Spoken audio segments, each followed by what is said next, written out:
আসসালামু আলাইকুম রহমতুল্লাহি ওয়া বারাকাতুহু। প্রিয় শিক্ষার্থীরা, আশা করছি তোমরা সবাই ভালো আছো। আজকে আমরা ক্লাস নিব ক্লাস 9-10 এর চ্যাপ্টার 6 এবং এই চ্যাপ্টারের নাম তোমরা দেখতে পাচ্ছ, সেটা হচ্ছে মৌলের ধারণা ও রাসায়নিক গণনা। তোমাদের অধিকাংশ তোমরা যারা স্পেশালি ক্লাস 9 এ পড়ো, ক্লাস 9-10 দুইটাই তোমাদের চ্যাপ্টার 1 থেকে 5 পর্যন্ত এক্সাম হয়ে গেছে।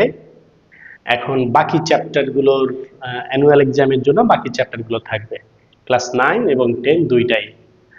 সো এই চ্যাপ্টারটা 9-10 দুটো ক্লাসের জন্য খুবই গুরুত্বপূর্ণ এবং এসএসসিতে এই চ্যাপ্টার থেকে প্রশ্ন থাকবেই থাকবে।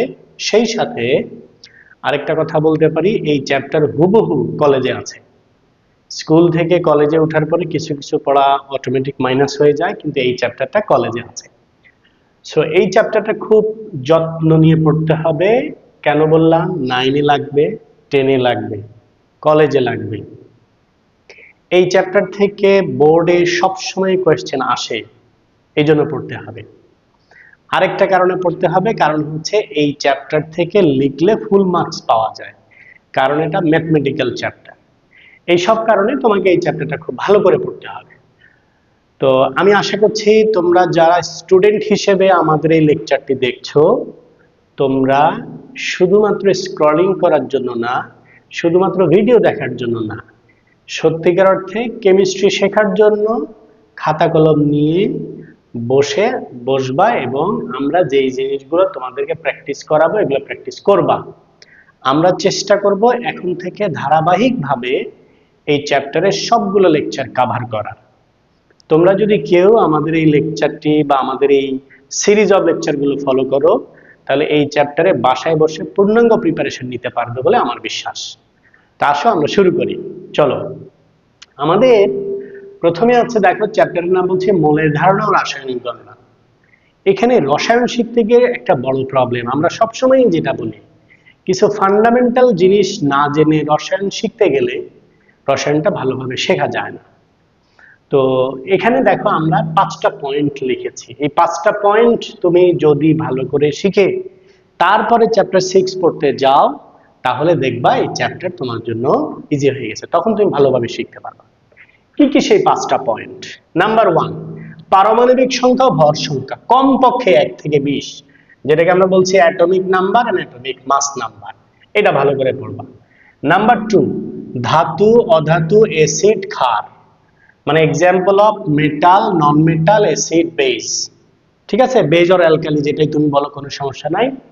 এগুলো জানতেই হবে, এটা না জেনে তুমি এই চ্যাপ্টারে পড়তে গেছো মানে আসলে পারবা না, সোজা কথা।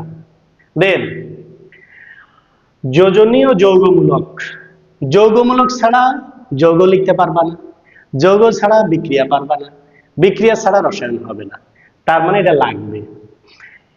আর এরপরে আছে আণবিক ভর মানে মলিকুলার মাস, প্রতি স্টেপে স্টেপে লাগবে এই চ্যাপ্টারে। এন্ড লাস্ট হচ্ছে গুরুত্বপূর্ণ বিক্রিয়া সমূহ, কিছু ইম্পর্টেন্ট রিঅ্যাকশন আছে এই চ্যাপ্টারে, এটা পড়লে তোমাদের এটা ভালো লাগবে ইনশাআল্লাহ। ওকে, সো এইটা আমাদের, আমি বললাম জাস্ট আউটলাইন বললাম। এটা তোমাদেরকে কি করতে হবে, এমন ভাবে তোমাকে এটা আয়ত্তে নিতে হবে যেন এটা তোমার আর কোনো প্রবলেম না হয়। তো সেই জন্য আমাদের এখানে কি করতে হবে, এগুলো মুখস্থ করতে হবে। আমরা এটা বলি যে পারমাণবিক সংখ্যা তুমি মুখস্থ করবা কত সেকেন্ডে, এটা 12 সেকেন্ডে মুখস্থ করবা। এটা একটু প্র্যাকটিস করিও, হ্যাঁ, এইটা তুমি 12 সেকেন্ডে মুখস্থ করবা। ধাতু, অধাতু, অ্যাসিড, ক্ষারের উদাহরণ, এটা এক নিঃশ্বাসে পড়বা, যেন তুমি মানে ধাতুগুলো সব এক নিঃশ্বাসে, অধাতু এক নিঃশ্বাসে, খুব ফাস্টলি পড়বা। যৌগমূলক আজকে থেকে নিয়ে শুরু করে যারা আমাদের এই লেকচারটি দেখছো, সৎ উদ্দেশ্যে লেখাপড়ার নিয়তে যদি দেখে থাকো, তাহলে আজকে থেকে শুরু করে প্রত্যেকদিন 10 বার করে যৌগমূলক লিখবা। যৌগমূলক লাগবেই লাগবে। ওকে, লাস্ট আণবিক ভর, এটা আমরা ক্যালকুলেশন শেখাবো তোমাদেরকে, গুরুত্বপূর্ণ বিক্রিয়ার সময় এটাও আমরা তোমাদেরকে শেখাবো।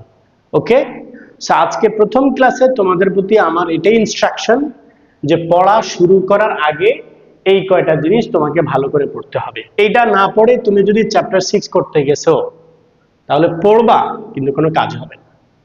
তাই আসো আমরা শুরু করি। এরপরের ক্লাসে আমরা স্টেপ বাই স্টেপ এগুলো তোমাদেরকে নিয়ে ডিসকাস করব। সো অবশ্যই তোমরা আমাদের পরের ক্লাসটি দেখবে। পরের ক্লাস থেকে আমরা এই কয়টা জিনিস প্রত্যেকটা আলাদা আলাদা করে ডিসকাস করে বুঝাই দিব, তারপরে চ্যাপ্টার 6 এ যাব। ওকে, সো পরের ক্লাস দেখার জন্য তোমাদেরকে আমন্ত্রণ জানিয়ে আজকে আমাদের এখানে শেষ করছি। আল্লাহ হাফেজ, আসসালামু আলাইকুম।